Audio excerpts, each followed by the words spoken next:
Greetings. I am Tom Earl. Welcome to the celebration. We know that right now, wherever you are, it is the present moment for you. And we are grateful that you are sharing the present moment with us. Friendly reminder, you are valued, you are loved, and you are appreciated just as you are. You are whole, my friends. We are back.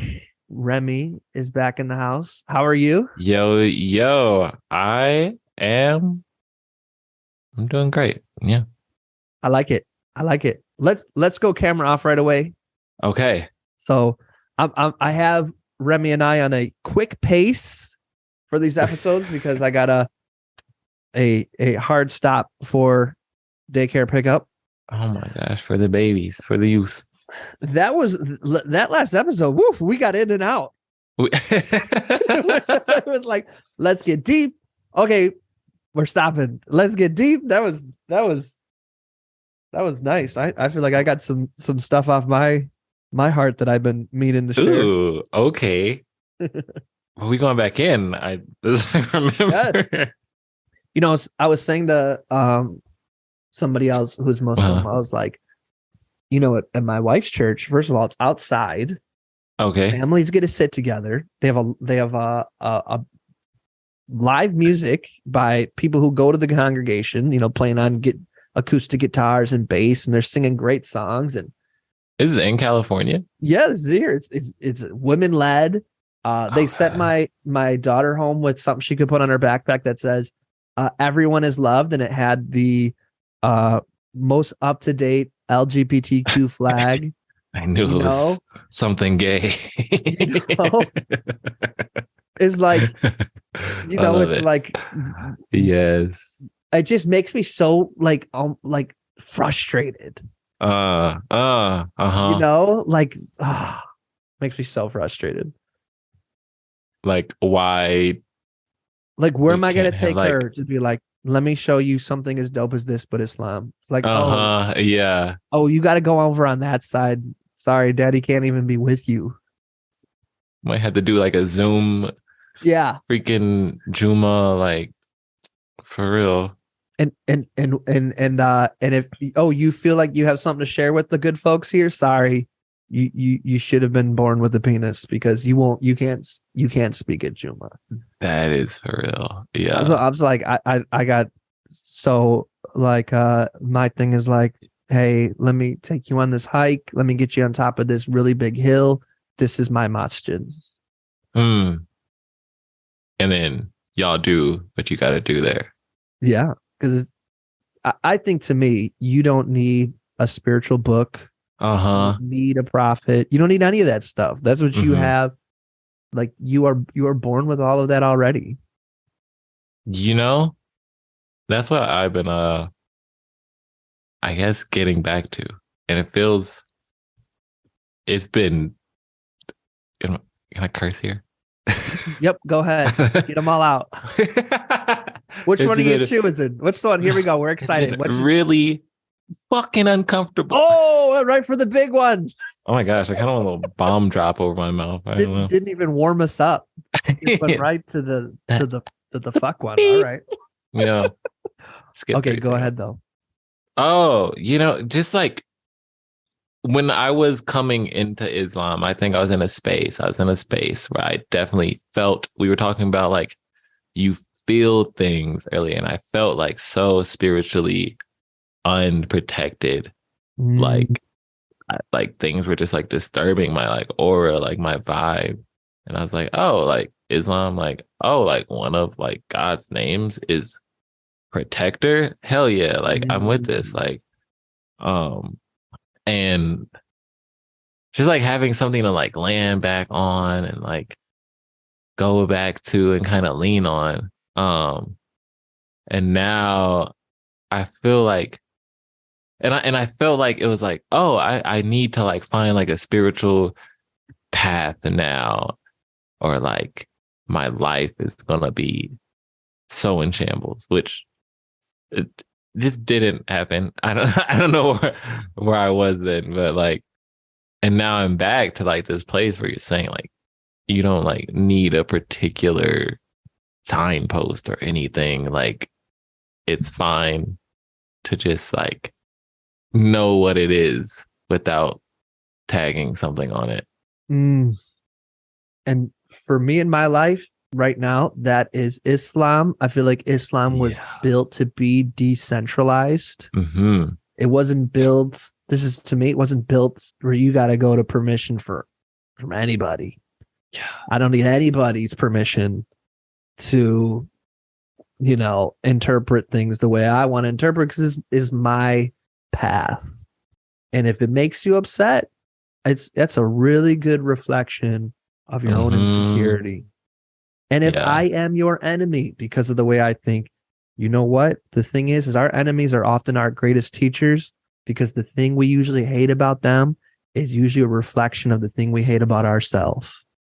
So in some instances, dropping vibes. I keep dropping the gems. So me being your enemy might be the way I'm supposed to help you on this path, my friend. So reflect on that anger, reflect on why, a decentralized version of something that's become so deeply institutionalized is so troubling. Yeah, I mean, definitely what helped me. Yeah, on top of like before even like finding out, like, oh, there's like there's like queer Muslims, or like there's like women-led mosques and things like that. Or like actually you can pray together. Or like just other historical facts that are not like ever uncovered, or like gone into like, what about like these wars that like Muslims were in with Qurayshi people or things like that. I was like, I found like Sufism, and I was like, oh, this is like dope as fuck. Like you can like, I feel like there's like an Islam path, and then there's like, for me, it was like Sufism, like, oh, but then there's like all this like trail back here to just like work through. And that was like super, yeah, I was like, oh, it doesn't have to be like all these cut ways. Well, by the time this podcast comes out, Ramadan will be done. I'm very much myself. Oh no. I'm really looking forward to Ramadan. It's my favorite time of the year. So I'm curious to see, when this comes out, what life looks like. But let's perhaps move outside of just talking about it within the confines of what we are and what we aren't. Do you want to keep talking about, for what does spirituality look like for you, or do you have something else you wanna throw into the space that we chew on? This is a different spiritual topic. Okay, let's do it. But I've been meaning to ask you, because I need help in these times. You you were a white dread person before I knew you. Now I go to a Buddhist institution. It's founded in Buddhism, which means, of course, there are white people with dreadlocks. And I also lived in Portland, and me and my partner and my roommates be like, what do we like tell people? And so like, what got you to understand that you should cut your hair? Okay, let me just take a little route here, and I hope yes, sir. It's interesting when white people talk about Buddhism, like the most peaceful religion in the world. This is when you really think like every religion that becomes institutionalized perpetrates war, even Buddhists. Yeah. This should tell you right there, like when people think of how like gentle and beautiful Buddhism is, all religions have that in them. But when they become institutionalized, people must have everyone else think like them, even Buddhists.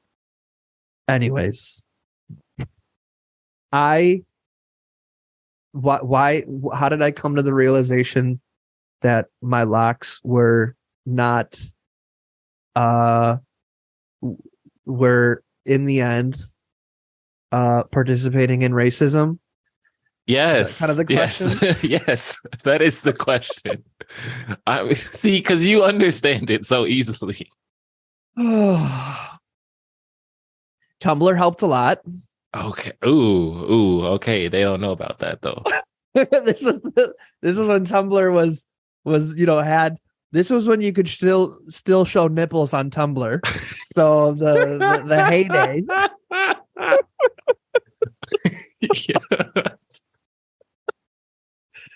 So it was like a lot of exposure to people that I respected, breaking down, why it just like I get it. And here's why it still isn't like here's why it still is racist. Uh-huh. So Okay. Okay. so Yeah. so I'd say Damn. 2013 was the first time I heard someone say white people having dreads, no matter what, no matter the reason, Uh-huh. is cultural appropriation, and cultural appropriation is racist. Mm. So that was the first time I heard that. By that point, I had my hair in quote unquote locks for like I love 6 this. years, so like almost down to my waist. Oh, snap. Okay. So like just in a time Great. investment standpoint, Mm-hmm. pretty invested. Yeah. I had done my locks.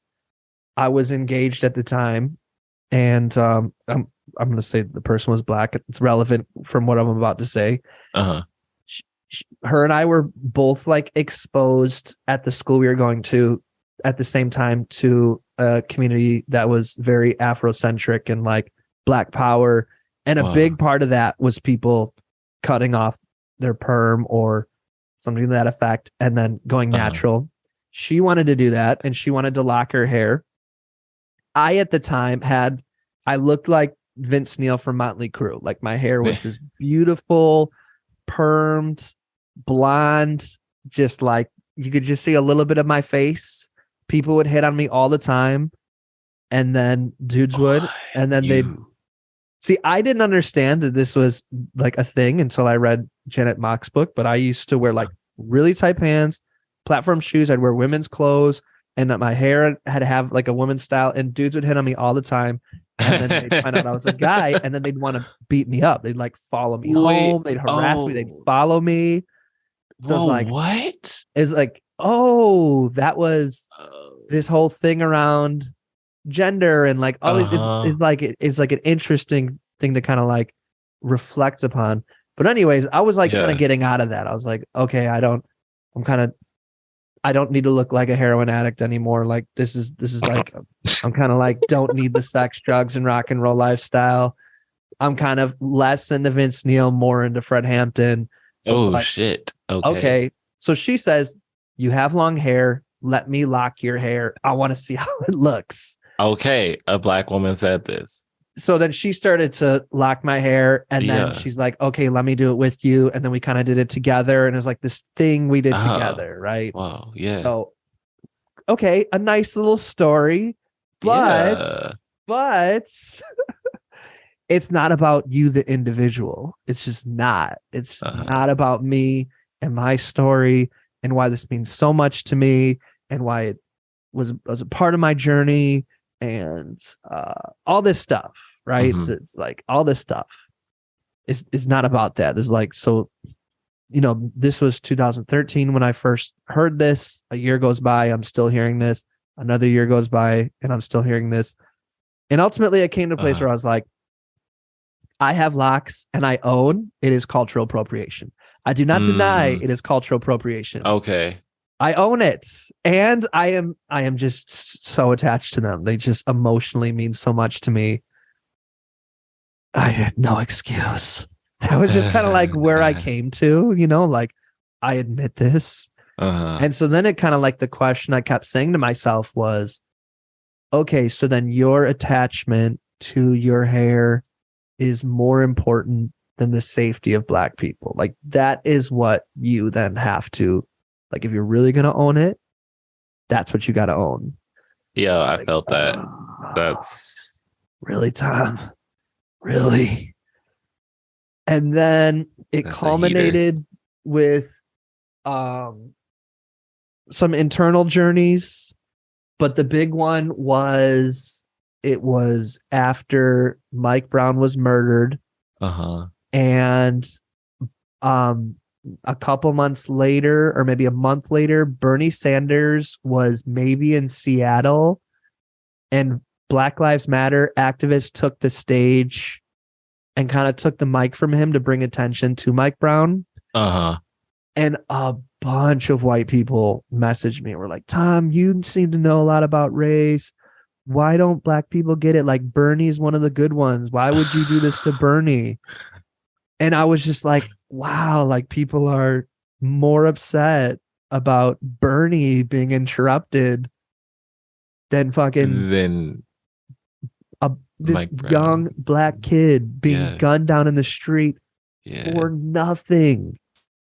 You know, and his mom, I remember his mom being like, do you know how hard it is to get to the place where he was able to graduate from high school? And you just took that away from him. I'm getting teary eyed.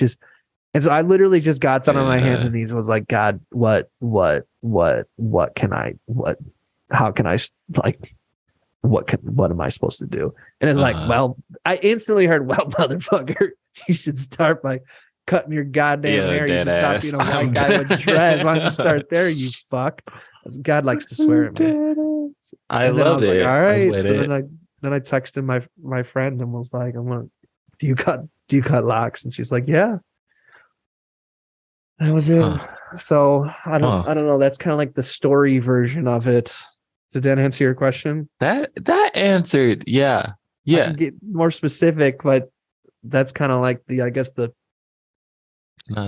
that was a 2-year process. Yeah, it takes some time, I guess. I think it just takes the like whatever it takes to admit that the thing you are deeply attached to is, despite your best intentions, not what you think it is.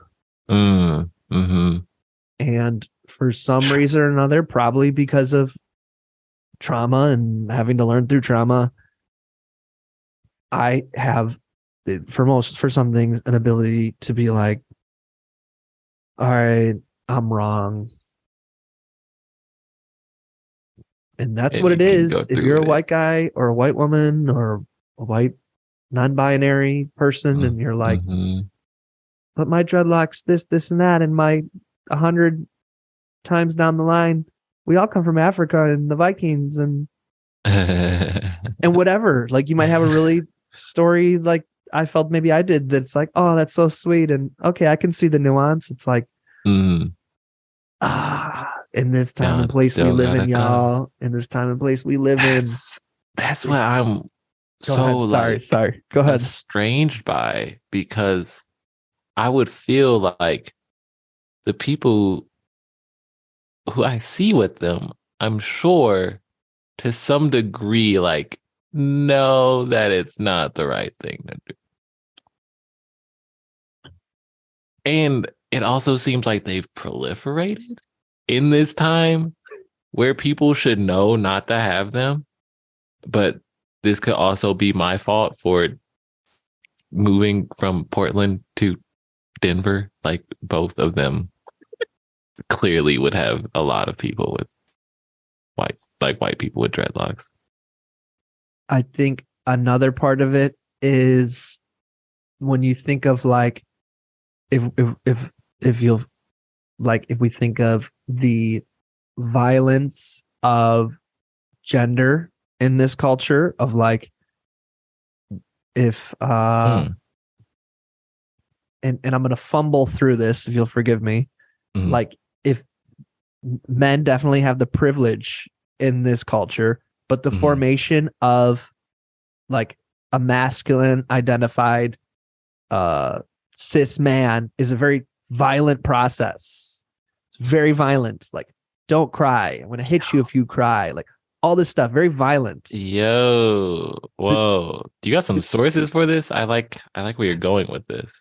I mean, the source is just think just think of what the times in your life where Yeah. you were told as a man, this is what it means to be man, and it's some painful shit that you're supposed to do. Yeah. And it's the same thing for whiteness. The Mm. big part of it is, Mm-hmm. you need to dead any part of your ethnic heritage that is outside the norm. You need to assimilate because you can get some power if you do that. And so a big part of it is, well, what then is it? What is whiteness? Uh-huh. It's not a culture. It's a gang, so there's no real. So I think a lot of white folks, a lot of us are just like, oh, this is a way for me to create culture. And it's just, Yeah. Or to like show that I'm not on board with the violence yeah. that whiteness perpetuates. Or like, yeah. Which sucks.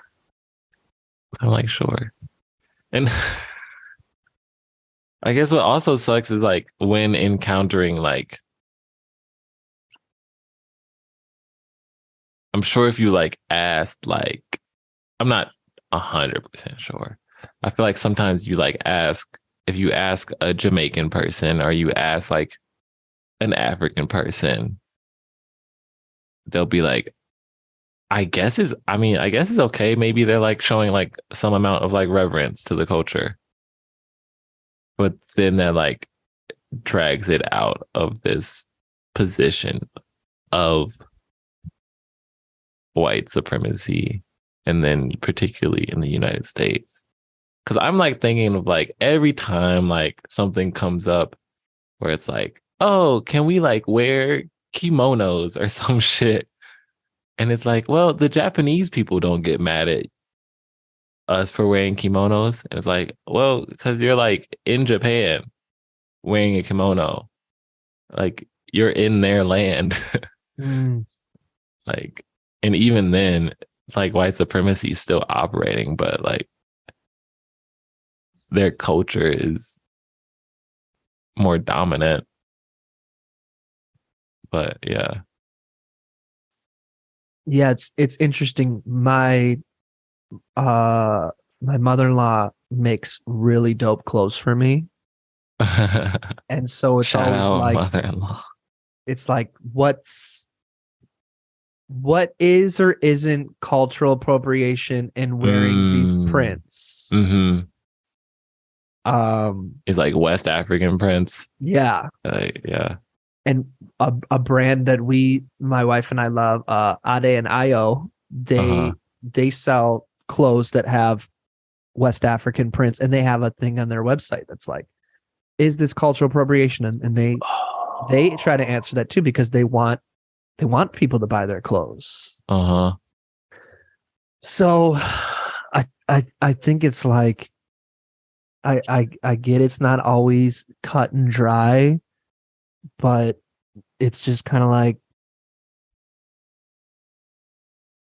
the goal is to create a world free from all forms of discrimination. When we get there, it won't matter. But until we get there, like, if it means you gotta have, you can have long hair, my dear friend, but just God. In the meantime, here. This seems to be one that doesn't have much nuance. It seems to be an agreed upon thing. I'm sure you can find a black friend who will tell you no, they're wrong. Like, and I'm not the keeper of the what's racism and what's not, but it just seemed to be it seems to kind of be a thing that's agreed upon. And if it's the small sacrifice we as white people have to make, it is minuscule. So it's, even you and I we're like almost 20 minutes in on this, and there's still people who are gonna be like, idiots. you know? So it's like, I don't know. It sometimes is just like a symbol for the whole entire, like, us owning our privilege debacle, where it always becomes derailed by some person in the room with the most privilege being like, it's a meritocracy. It's an exchange. It's equal it's exchange. Look. Look. Oh gosh. Yeah. And then it's like, look, y'all, it's not an equal exchange.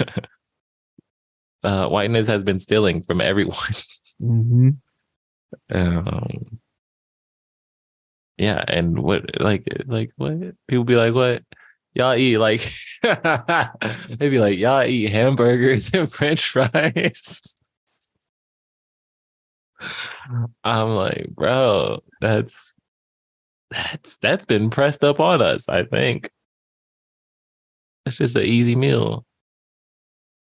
I think too, because we now can look at any culture we want in our hands, that people have maybe become more like, I don't know. It seems like culture is more easily exchanged, but I certainly want folks, at least who are my age, you know, I was born in 87, to think, especially my white folks out there, at your all white middle school, if somebody who was black came to school with locks, or somebody came to school and was eating curry, do you think that when kids are just looking for anything to pick on, that you think that that person wouldn't be made immediately to feel like, okay, well, this is different than everybody else, and I'm probably going to get shit for it.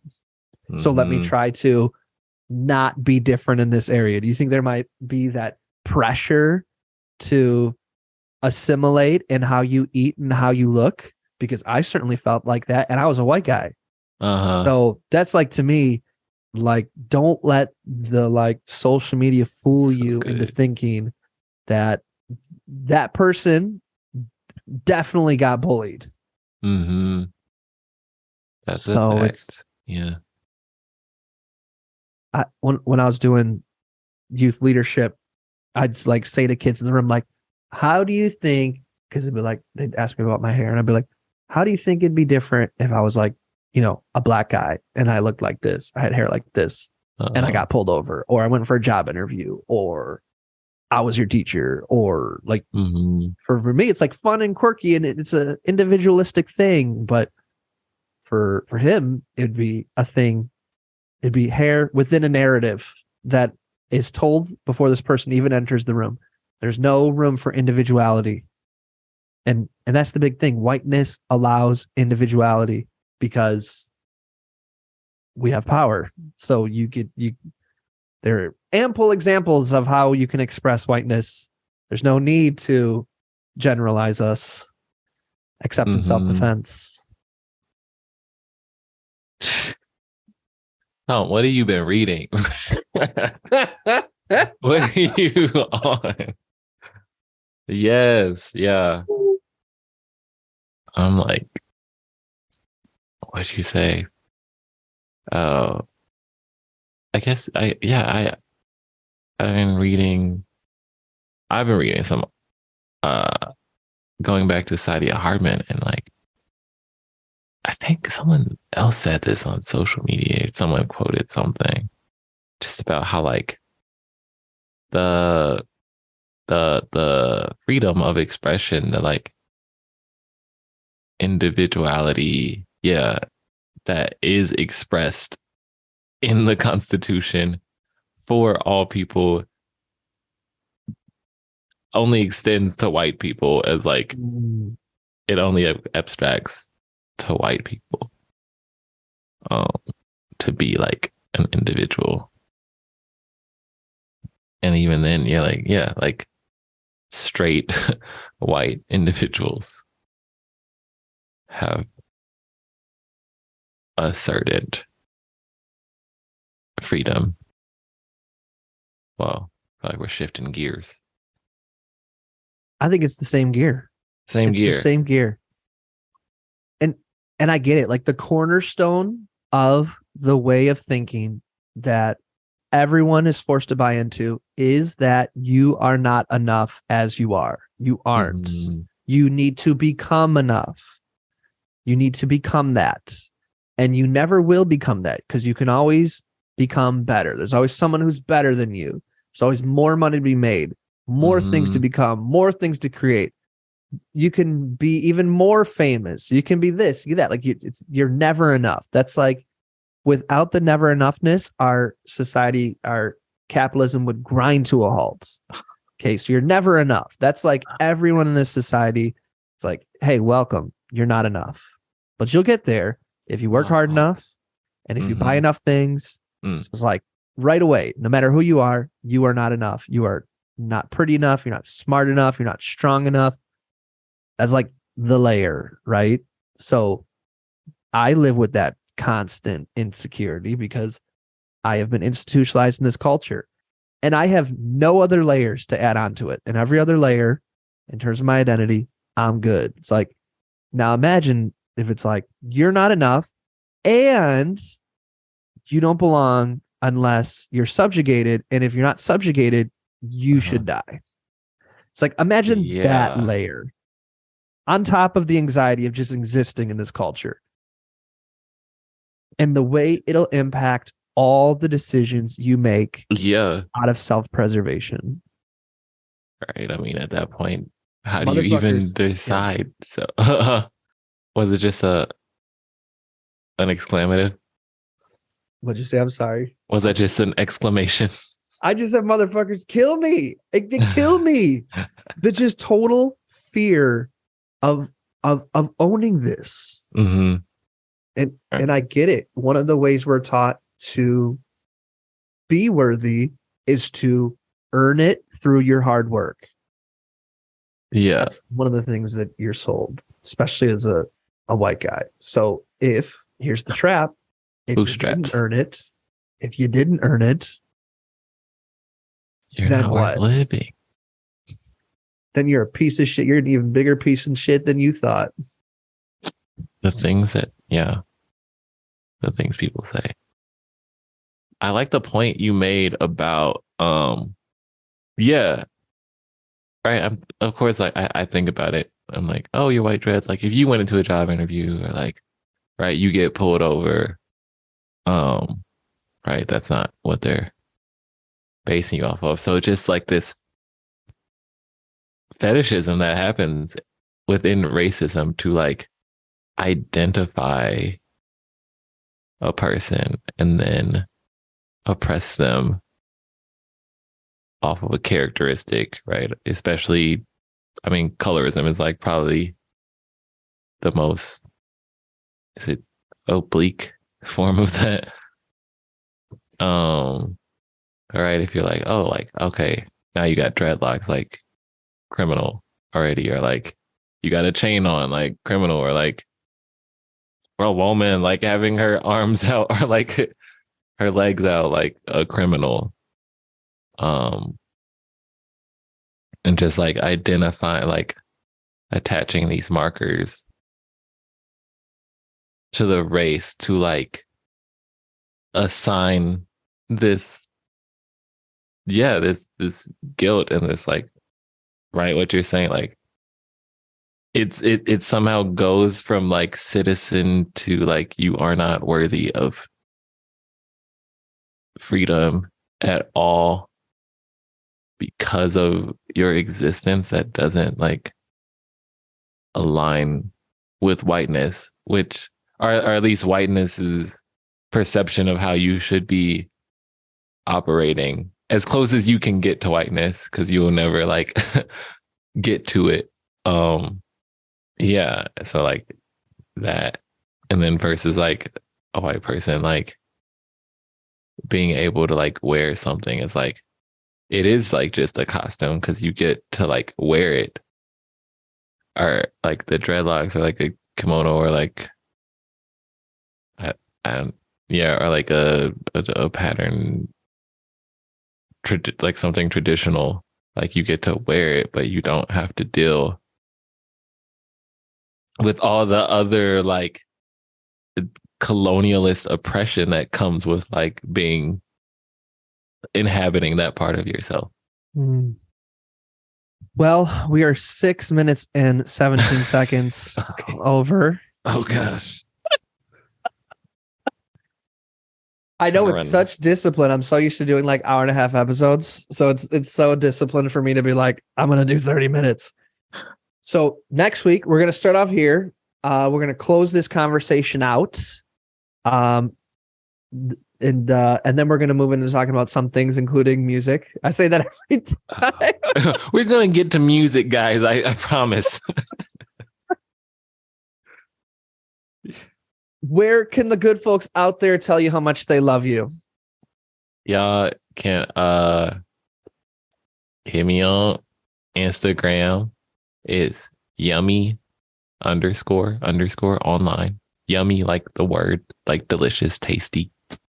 And then yeah, that's me. I don't know where else. I mean, if you want to send a telegram, I don't know how to receive that. Send it through though. Well, perhaps then don't send a telegram, my friends. We'll stick to Instagram. And for me, we have a community of messy, awkward storytellers trying to be creative just because it feels good. If something like that sounds good to you, check us out, tomearl.me/DCM invite. Ooh. Remy, what is your invitation? Gee whiz, my invitation is to, I have not done this, but I will join you. Go a day without your phone. And so starts the trailer for a horror movie. I love it. Go a day without your phone. I love it. I love the movie. Minimally, every time where you're doing something like waiting for an elevator, going to the bathroom, like something that's really like a 1 minute thing. If you go on social media, say to yourself, I'm going on social media out of anxiety. Just start calling it by its name. That's my thing. And then don't judge yourself if you do it, but at least start naming, like, I'm doing this because it's a habit. This is not going to add any value to my life. I'm doing it because it's an anxiety habit. I say that to myself. Although I say that to myself about everything. Okay, my friends, we are going to get out of here so we can get you 2 more episodes. Remy, you're the best. I appreciate you. No, thank you. Great questions. As always, we're wishing you peace and blessings. Thank you. Oh, one more thing. I'd love to continue the conversation. Feel free to join me at tomearl.com/join. Subscribe below, or let's connect on social media. Tom Earl Artist. Thanks again for watching.